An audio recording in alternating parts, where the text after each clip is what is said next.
When I first wrote the review of the ASPCA pet insurance a little over a year ago, I might have been a little too optimistic about the company and what they offer. I'm not saying that they are a bad company, and I'm sure that they have helped out a lot of pet owners in struggle, but as with any insurance company, it is not all customers that are left with a smile on their face. To be honest, I hadn't imagined that the article would get that many comments from people that literally hate ASPCA and the pet insurance that they offer. People are feeling cheated by the company, and if they're willing to go as far as to go online and let everybody know how they feel, then someone has definitely stepped on their toes.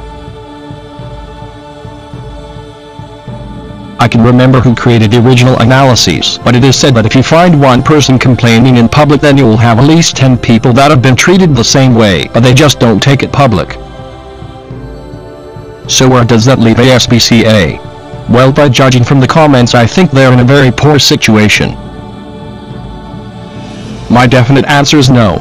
Often it is not a matter of pet insurance companies wanting to cheat their customers, but merely a lack in clear communication. The pet owners think that their insurance will cover incidents that isn't in the policy, and that will leave the customer feeling frustrated when that specific incident happens to their pet. So whose fault is it really?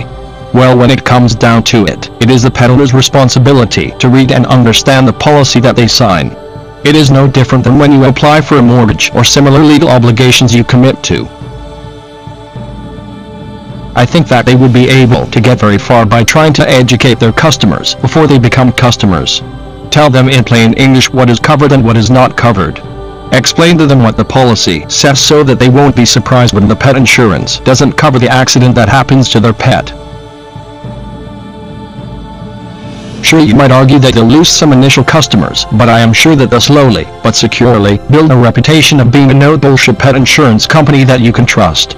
As a pet owner, the most important thing is not to have your pet covered for every imaginable incident. That would be too costly, but to have a clear understanding of what and when something is covered and also what is not covered. So my advice to ASPCA is to listen to their customers' complaints and try to handle them by communicating as clearly as they possibly can.